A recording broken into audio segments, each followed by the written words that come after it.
Before we take you through some of the issues for the future, Yeah. just as I did with Mr. Starmer, Sakir, just as I did with Mr. Sunak, I want to talk about your record. Now, you're not been in office, so you don't have a record, but you do have a record of judgments, important judgments you've made. Let's look at the man who you said was the statesman you most admire. No, I said Vladimir Putin. Hang on a second. I said I disliked him. But you said you admired him. I said I disliked him.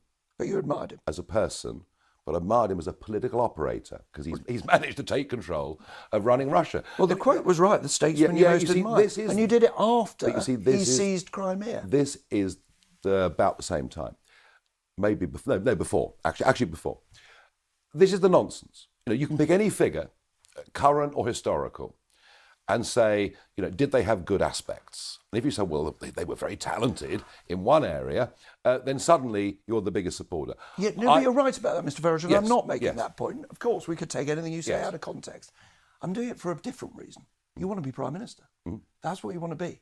And this is, Europe is at war. Now, when the war happened, the big war, when Vladimir Putin sent his troops across the border in 22, you blamed the West, not him. You said, I'll just read it to you and then you can react, that on a tweet, it was a consequence of EU and NATO expansion. Is that a judgment you stand by? Right.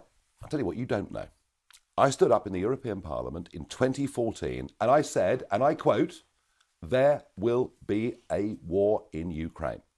Why did I say that? It was obvious to me that the ever eastward expansion of NATO and the European Union was giving this man a reason to his Russian people to say they're coming for us again and to go to war. But you were echoing him. I was, sorry. You were echoing him. That's what Putin says. No. Sorry, I've been saying this actually since the 1990s. Ever since the fall of the wall. But hang on a second. We've provoked this war. It's, of course it's his fault. He's used what we've done as an excuse. But we provoked the invasion of Ukraine. Yes, and very interestingly, once again, 10 years ago when I predicted this, by the way, I'm the only person in British politics that predicted what would happen.